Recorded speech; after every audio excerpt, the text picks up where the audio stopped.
Hello बच्चों, हमने last video में क्रॉस प्रोडक्ट किया था। आज हम स्टार्ट करेंगे रिलेटिव वेलोसिटी।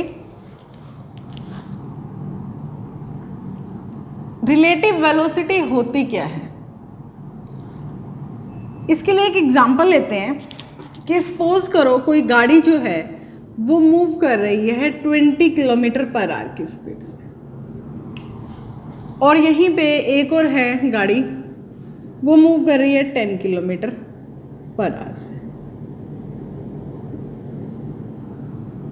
ठीक है, ये ए है, ये बी है। रिलेटिव वेलोसिटी का मतलब क्या है कि सपोज करो आप फाइंड कर रहे हो, इसकी वेलोसिटी फाइंड करते हो with respect to object A, या ऑब्जेक्ट ए की फाइंड करते हो विद रिस्पेक्ट टू बी। उस वेलोसिटी को हम क्या कहते हैं? Relative velocity. यानी एक तरह से आप ये कह सकते हो कि जब हम ऑब्जर्वर, याद होगा आपको मैंने फ्रेम ऑफ रेफरेंस बताया था आपको।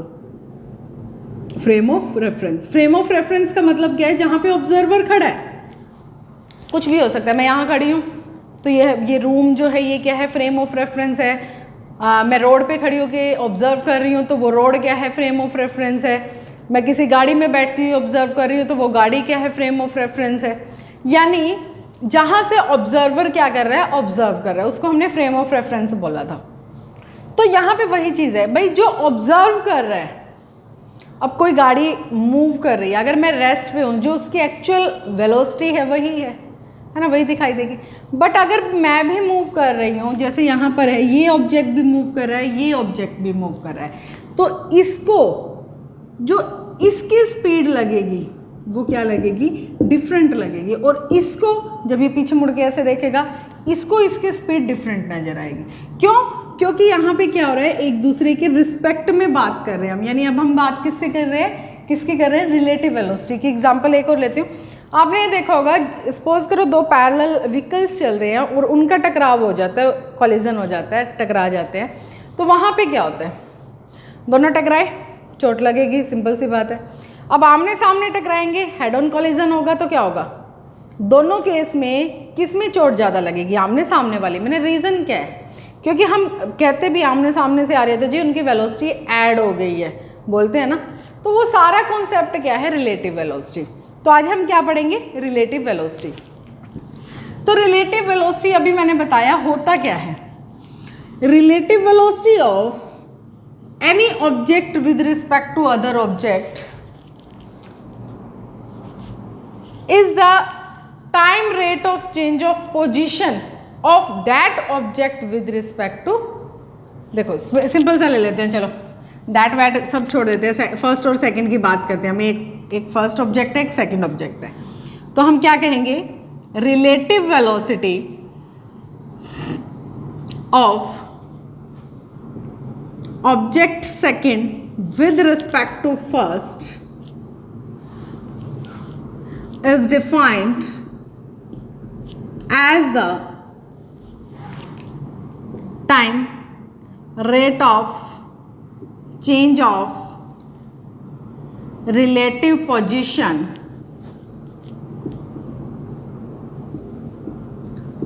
of object second with respect to first। यानी रिलेटिव पोजीशन का time of rate of change जो होगा उसी को हम क्या कहेंगे? Relative velocity. अब बात आती है हम रिलेटिव वेलोसिटी फाइंड कैसे करते हैं। देखो रिलेटिव वेलोसिटी फाइंड करने का तरीका क्या है? मैंने दो ऑब्जेक्ट माने हैं ना, यहाँ पर वही मान के चलते हैं। मेरे पास ये फर्स्ट ऑब्जेक्ट है, ये सेकेंड ऑब्जेक्ट है। सपोज करो ये किस वेलोसिटी के साथ मूव कर रहा है? v1। ये किसके साथ मूव कर रहा है? v2। ठीक है, क्लियर है। अब इनकी हम क्या करना है? पोजीशन देखनी पड़ेगी पहले तो, है ना। पोजीशन क्या होगा? एक तो ओरिजिन टाइम, ओरिजिन पे देखेंगे, एक आफ्टर टाइम t। दो ही केस बनते हैं हमारे पास। मैं x से डिनोट करती हूँ पोजीशन को, t टाइम v वेलोसिटी। ठीक है, क्या है?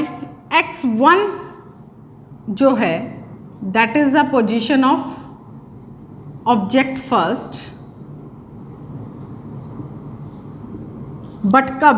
यहाँ मैंने लिख दिया 0 at t is equal to 0, that means origin पर बात कर रहा है वो। x2 0 क्या है, position of object second at t is equal to 0। Same x1 t position of object first at time t, यानी after time t। x2 t is the position of object second at time t।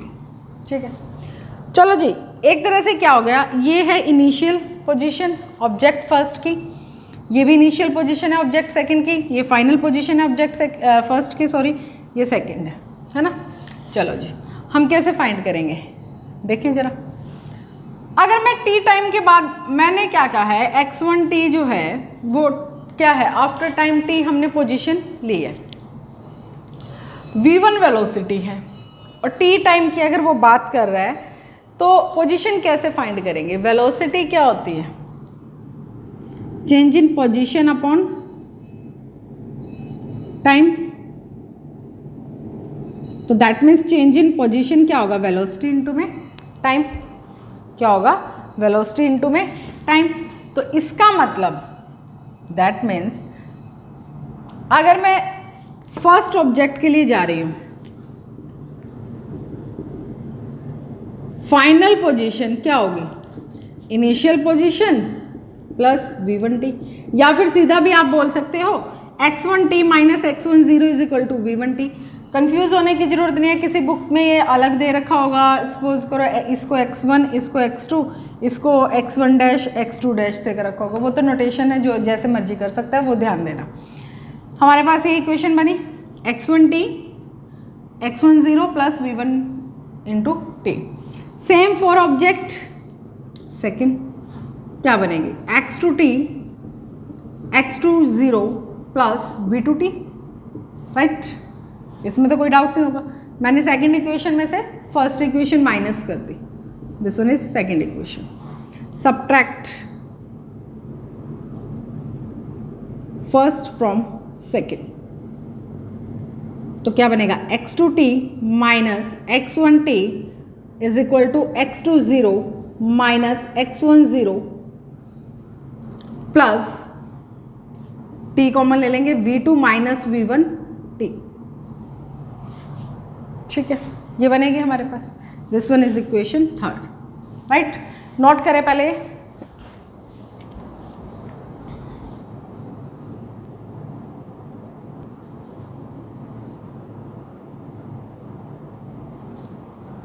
तो हमारे पास ये equation आई है, subtract करने पे equation आई है।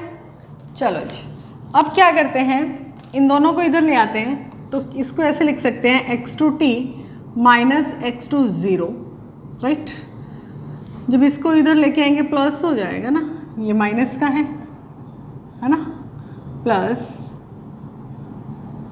x10, या फिर माइनस ही कॉमन लेते हैं, सॉरी, x1t माइनस x10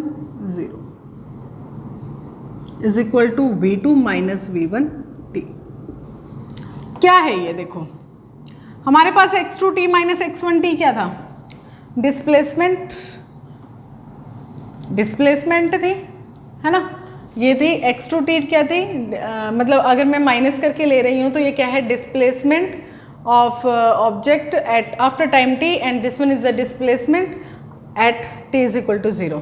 अब हम इधर ले आए तो माइनस हो गया, तो ये क्या बन गई, x2 की बात है, ये भी x2 है, x1 है, x2 है। डिस्प्लेसमेंट है ऑफ ऑब्जेक्ट सेकंड, डिस्प्लेसमेंट है ऑफ ऑब्जेक्ट फर्स्ट, है या नहीं, डिस्प्लेसमेंट है, ये है सेकंड ऑब्जेक्ट की, ये फर्स्ट ऑब्जेक्ट की, तो क्या बन गया, चेंज इन पोजीशन बन गई।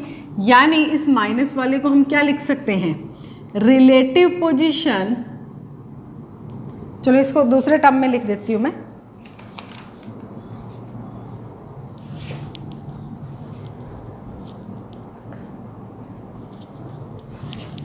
It's displacement of object second in time t minus displacement of object first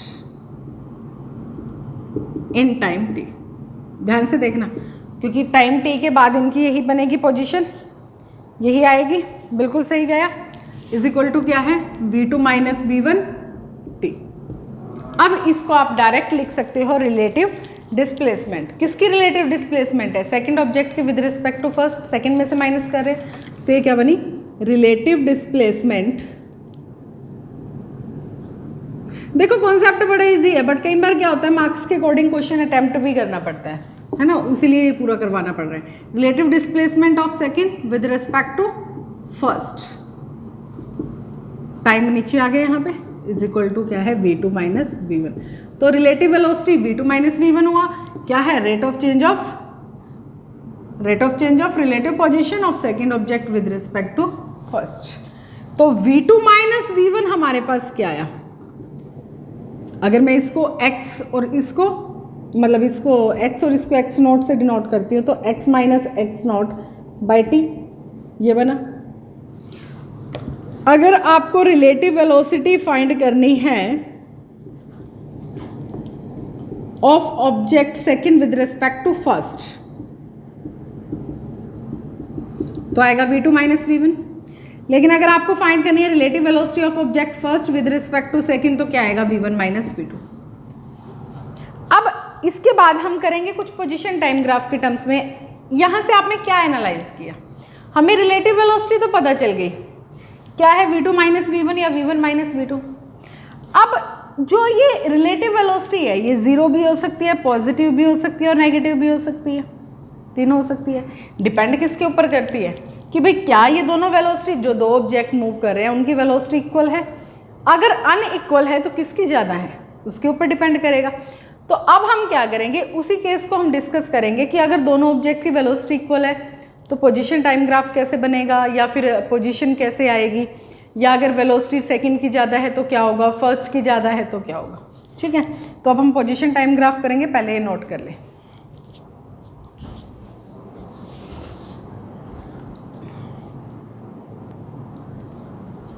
अब ये क्वेश्चन कैसे आ सकते हैं, ये आ सकते हैं ड्रॉ या discuss position time graph for the relative velocity when it is zero, positive और नेगेटिव, कुछ भी हो सकता है।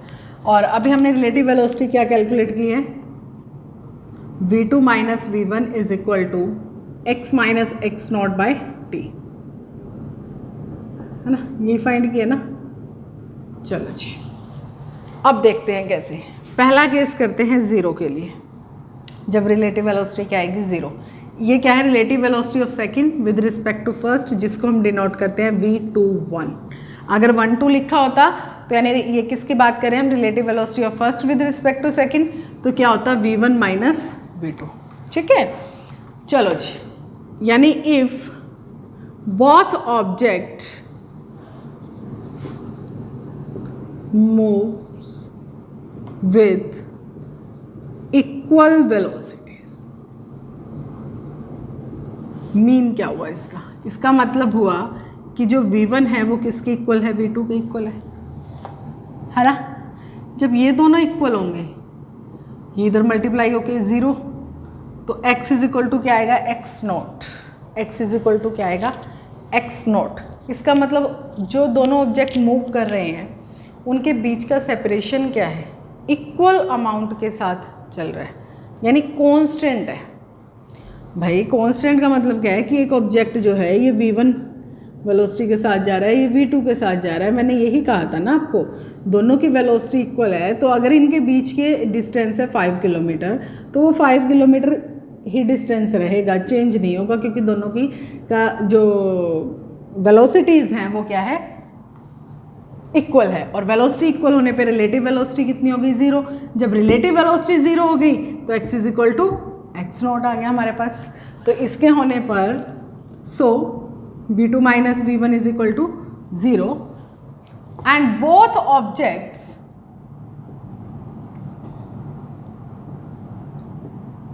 move with equal distance, the separation between both the object and the separation between both object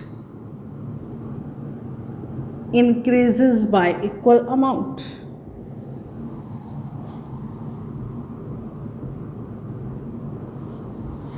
right, तो graph draw करें.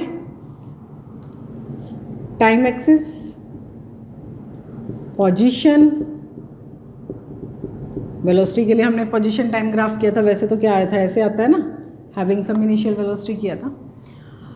तो ये है मान लो ऑब्जेक्ट ए, तो ऑब्जेक्ट बी. ऐसे पैरेलल लाइंस की दिखाएंगे आप. ये ऑब्जेक्ट बी है, यानी दोनों के बीच की जो ये पोजीशन है वो इक्वल अमाउंट से क्या हो रहा है, जा रहा है, कांस्टेंट है. तो क्या है, एक पैरेलल लाइन है. ठीक है, कब, जब दोनों की वेलोसिटी क्या है, इक्वल है. क्लियर. सेकंड हमारे पास आ जाता है जब सपोज करो पॉजिटिव लेते हैं, यानी if object A B moves, सीधा लिख देती हूँ, इतना बड़ा लिखने की जरूरत नहीं. v2 is greater than v1, तो क्या होगा, v2 minus v1 positive, v2 minus v1 positive. ये पॉजिटिव कब आएगा, जब ये पॉजिटिव होगा. ये पॉजिटिव होने का मतलब है x ज़्यादा है x नोट से, यानी सेपरेशन क्या हो रहा है, ऐसे करते करते करते करते क्या हो रहा है, हर एक सेकंड में आप कह सकते हो पोजीशन जो है वो क्या होती जा रही है, बढ़ती जा रही है. यानी relative separation increases in every second. ऐसे ऐसे सेपरेशन क्या होता जा रहा है, बढ़ता जा रहा है और वो एक दूसरे से दूर होते जा रहे हैं. तो हम position time, so relative separation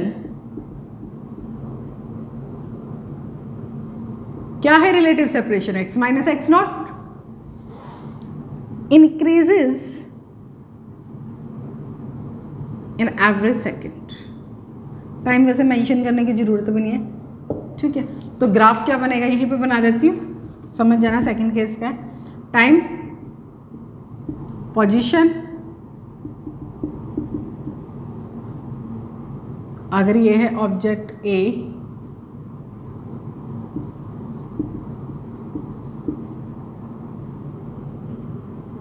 थोड़ा सा ऐसा ले लेते हैं,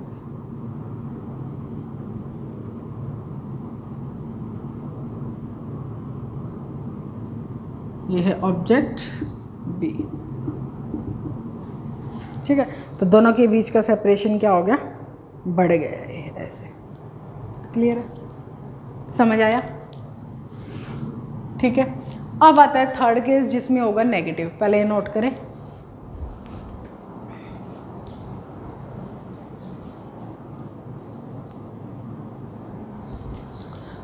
अब थर्ड केस करते हैं नेगेटिव के लिए. क्या है नेगेटिव के लिए, if v1 is greater than v2 means v2 minus v1 is negative, so x minus x not is also negative. That means ये ज़्यादा है, ये कम होता जा रहा है, यही मीनिंग हुआ. So separation, relative separation between two objects decreases gradually. Decrease हो रहा है लगातार. चलो जी, डिक्रीज हो रहा है. Object A, object B, object A, object B, या फर्स्ट और सेकंड है जो हमने कहा था. लेकिन जब डिस्टेंस सेपरेशन कम होता जा रहा है तो कोई ना कोई टाइम ऐसा आएगा जब वो दोनों एक दूसरे से मिलेंगे. मिला, फिर क्या होगा, एक जो है वो दूसरे को क्या करेगा, ओवरटेक करेगा. तो इसने क्या किया, इसको ओवरटेक किया. अब सेपरेशन क्या होता जाएगा, इंक्रीज. अब सेपरेशन क्या होगा, increase. And meet at a point. After that separation starts increases.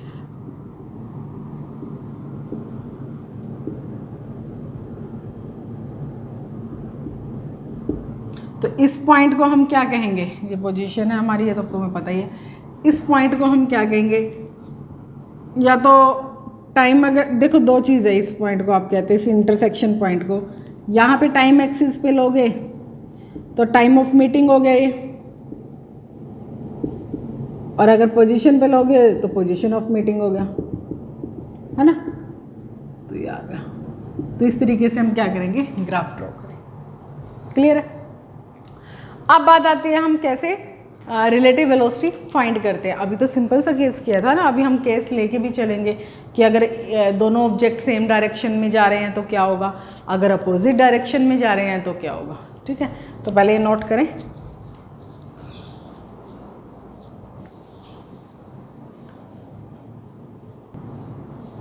देखो बेटा, रिलेटिव वेलोसिटी का जो एक्सप्रेशन आप फाइंड करोगे, मतलब डिटर्मिनेशन करोगे, बुक्स के अकॉर्डिंग है वो ही चीज़ मैं दोबारा बताऊंगी। कई बुक में क्या किया हुआ है, पहले सिंपल दिया हुआ है कि दोनों सेम डायरेक्शन में मूव कर रहे हैं तो क्या आएगा, अपोजिट डायरेक्शन में मूव कर रहे हैं तो क्या आएगा, फिर एंगल का दिया है। मैं आपको डायरेक्ट एंगल का करा रही हूँ, उसी को हम सॉल्व करके दोनों केस सॉल्व कर लेंगे, ईजी पड़ेगा। हमने क्या करना है, अब रिलेटिव वेलोसिटी कैलकुलेट करनी है। ठीक है, तो मैं मान लेती हूँ हमारे पास दो ऑब्जेक्ट हैं, एक की वेलोसिटी है वीबी, सेकंड की है वीए, एंगल क्या है थीटा। ये ए ऑब्जेक्ट है, ये बी ऑब्जेक्ट। करने से पहले इसके रूल्स देखो, रिलेटिव वेलोसिटी जब आपको फाइंड करनी होती है। देखो ये एक तरह से रिलेटिव टर्म पे चलो, आपको पता है कि रेस्ट और मोशन क्या होते हैं, रिलेटिव टर्म्स होते हैं। ये स्टार्टिंग में मैंने बताया था तुम्हें जब सेकंड यूनिट स्टार्ट की थी, कि अगर मैं चल रही हूँ, मान लो मैं और मेरी सिस्टर गाड़ी में मूव कर रहे हैं, आप बाहर खड़े हो, आपके लिए हम दोनों क्या है, मोशन में है, बट अगर मेरी सिस्टर ऑब्जर्वर है तो उसके रिस्पेक्ट में मैं क्या आऊँगी, रेस्ट पर। यानी अगर ऑब्जर्वर चेंज किया है या फिर फ्रेम ऑफ रेफरेंस अगर चेंज हुआ है तो एक ही ऑब्जेक्ट रेस्ट पर भी हो सकता है और मोशन में भी हो सकता है। दैट मीन्स हमने किया था rest and motions are relative terms. तो वही चीज़ यहाँ पर है। रूल्स क्या है किसी भी ऑब्जेक्ट की रिलेटिव वेलोसिटी फाइंड करने के लिए। सपोज करो आपको ऑब्जेक्ट बी की फाइंड करनी है विद रिस्पेक्ट टू ए, या ए की फाइंड करनी है विद रिस्पेक्ट टू बी। ये तो मैंने बता दिया कैसे करते हैं भाई, v2 minus v1, v1 minus v2। ठीक है, लेकिन ये लॉ जो है वो अप्लाई कैसे होगा, वो अप्लाई कैसे होगा, तो उसके वो हम करेंगे। अब उसके लिए क्या करना पड़ेगा आपको, जिसकी आप फाइंड कर रहे हो रिलेटिव वेलोसिटी और जिसके रिस्पेक्ट में फाइंड कर रहे हो, तो जिसके रिस्पेक्ट में फाइंड कर रहे हो वो क्या होना चाहिए, रेस्ट पे। अब उसको रेस्ट पे लाने के लिए आपको क्या करना पड़ेगा, उतनी ही नेगेटिव वेलोसिटी से दोनों ऑब्जेक्ट को सुपर इम्पोज करवाना पड़ेगा। नहीं समझ आया, करते हैं फिर समझ आएगा। हमने क्या किया, consider two objects A and be moving with velocity v and vb making an angle theta.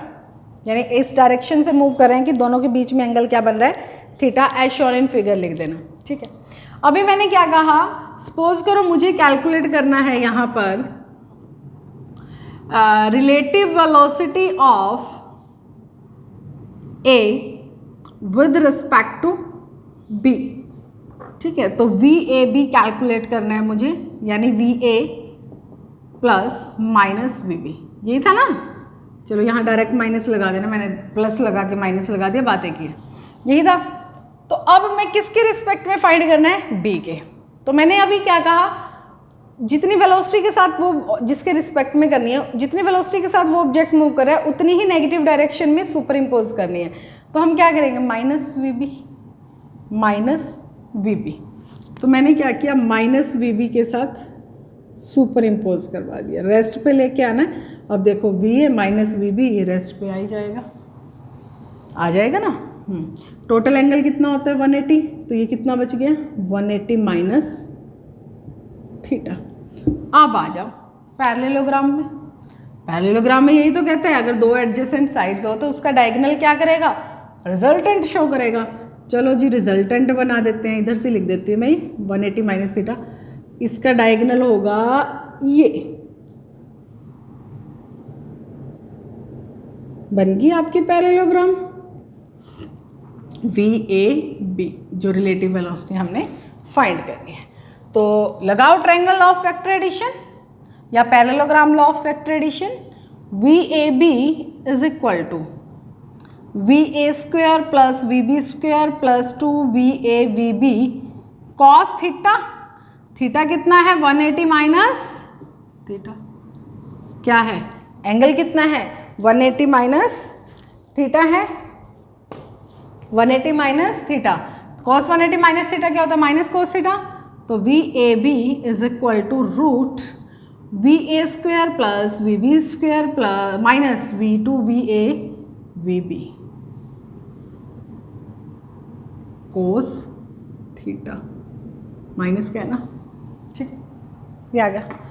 अब बात आती है, ये तो मैग्नीट्यूड आया भाई, रिजल्टेंट भी तो कैलकुलेट करना है। तो ये थी VA वेलोसिटी, इसके साथ फाइंड कर लेते हैं क्योंकि हम तो एक ही फाइंड कर रहे हैं ना, B तो रेस्ट पर आ गया ना बेटा यहाँ पर, है ना। तो बीटा कैलकुलेट करना है, टेंजेंट बीटा। याद कर लो पैरेललोग्राम में कैसे फाइंड करते थे हम, क्या कहते हैं इसको, डायरेक्शन कैसे फाइंड करते थे, सेकंड के साथ साइन थीटा लगा के, यानी B sine theta over A plus B cos theta, B sine theta 180 minus theta over VA plus VB cos 180 minus theta. चलो जी, ये क्या आ गई इसकी डायरेक्शन आ गई, ठीक है डायरेक्शन आ गई हमारे पास। यानी बीटा को हम क्या लिख सकते हैं, tangent inverse VB sine theta over VA minus VB cos theta. अब देखो वो जो दो केस हैं वो इतना बड़ा एक लिखना पड़ता, वो इजी तरीके से कैसे होगा। मैंने मान लिया एंगल नहीं है, दोनों ऑब्जेक्ट एंगल पे मूव नहीं कर रहे, दोनों ऑब्जेक्ट पैरेलल मूव कर रहे हैं। When objects A and B moves parallel to each other, parallel move करने का मतलब क्या है, एंगल कितना हो गया 0।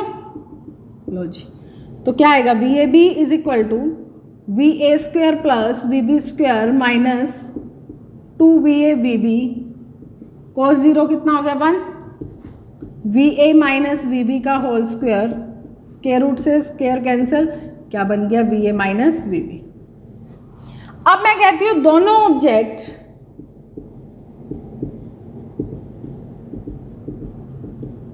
Anti parallel to each other. Anti parallel का मतलब क्या हुआ, एंटी पैरेलल का मतलब क्या हुआ, अपोजिट डायरेक्शन में भाई, एक इधर जा रहा है और एक इधर जा रहा है, तो एंगल कितना बन गया 180, और cos 180 कितना होता है -1। ये सब बातें आपको याद होनी चाहिए, बार बार सॉल्व करके नहीं देखोगे। माइनस माइनस क्या हो जाएगा प्लस, तो क्या बना ये VA plus VB whole square, cancel, तो क्या बना VA plus VB। That means अगर ऑब्जेक्ट अपोजिट डायरेक्शन में मूव करते हैं उनकी वेलोसिटी ऐड हो जाती है, अगर सेम डायरेक्शन में मूव करते हैं उनकी वेलोसिटी माइनस हो जाती है। ठीक है, क्लियर। यानी अब यहाँ पे चलें, अगर ये ऑब्जेक्ट इधर जा रहा है, ये ऑब्जेक्ट इधर जा रहा है ना, इसकी फाइंड कर रहे हो इसके रिस्पेक्ट में, या इसकी फाइंड कर रहे हो इसकी रिस्पेक्ट में, तो क्या होगा माइनस हो जाएगा। बट अगर दोनों हैं अपोजिट डायरेक्शन में तो वेलोसिटी क्या हो जाएगी, ऐड हो जाएगी। तो वेलोसिटी क्या होगी, ऐड होगी। बाकी इसके न्यूमेरिकल्स करेंगे ना और इजी लगेगा आपको, और अच्छे से समझ आएगा। तो पहले ये नोट कर ले और उसके बाद मैं आपको कुछ न्यूमेरिकल्स दूंगी, नोट करें।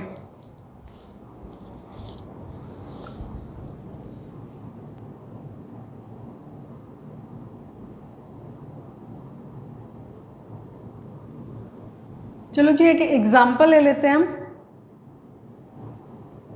देखो ध्यान से, क्वेश्चन क्या दिया हुआ है, 2 parallel rail tracks run north south. Train A moves north with a speed of 54 km/h and train B moves south with a speed of 90 km/h। दो ट्रेन है, यानी रेलवे ट्रैक है नॉर्थ साउथ डायरेक्शन में, दो train है, एक north की तरफ मूव कर रही है, एक साउथ की तरफ। ठीक है, तो A की है speed 54 km/h converted in metre पर सेकेंड, क्या बनेगा 1000 बाई 3600 करने की बजाय मैंने क्या बताया हुआ है 5/18 करने का, है ना। 315 मीटर पर सेकेंड। सिमिलरली वीबी 90 दिया हुआ है, डायरेक्ट कर दें, है ना। कितना आएगा 525 मीटर पर सेकेंड। अब नॉर्थ साउथ है, अगर आप मान के चलो एक्स एक्सिस हम कैसे ले रहे हैं, पॉजिटिव एक्स एक्सिस यानी नॉर्थ टू साउथ ले रहे हैं। पॉजिटिव एक्स एक्सिस नॉर्थ है, नेगेटिव साउथ है, तो वी भी साउथ की तरफ कौन जा रहा है, ट्रेन बी, तो इसको हम क्या लेंगे माइनस। चलो अब करते हैं find relative velocity of B with respect to A. क्या बनेगा B with respect to A, B with respect to A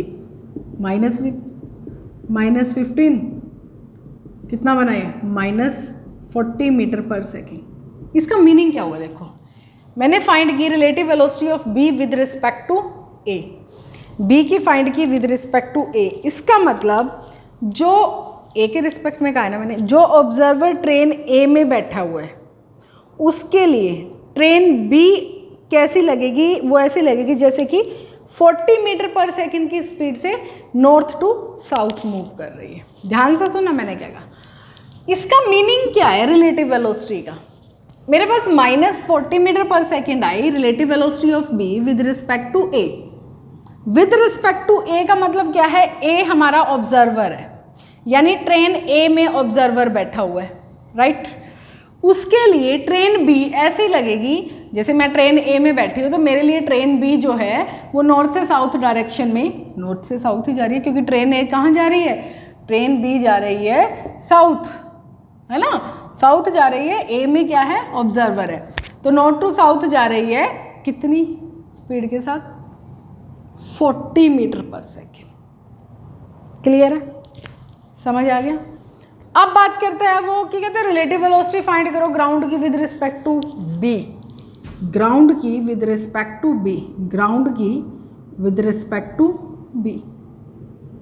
ground की क्या है रेस्ट पे है 0, बी की कितनी थी -25 माइनस प्लस 25 मीटर पर सेकेंड। इसका मतलब ऑब्जर्वर कहाँ है ट्रेन बी में, क्या देख रहा है ग्राउंड, तो जो ऑब्जर्वर ट्रेन बी में है उसके लिए ग्राउंड मूव कर रहा है 25 मीटर पर सेकेंड की स्पीड से, लेकिन कहाँ से कहाँ, south to north, because it is positive. ये नेगेटिव था तो नॉर्थ टू साउथ, ये पॉजिटिव है तो साउथ टू नॉर्थ।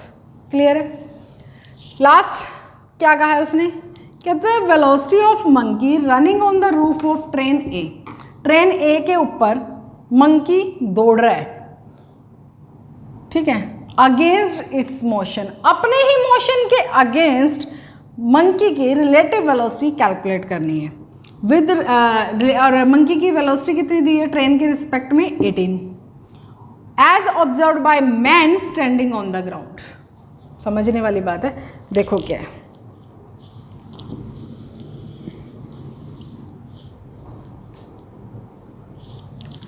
मैंने देखो पहले फाइंड करते हैं वेलोसिटी ऑफ मंकी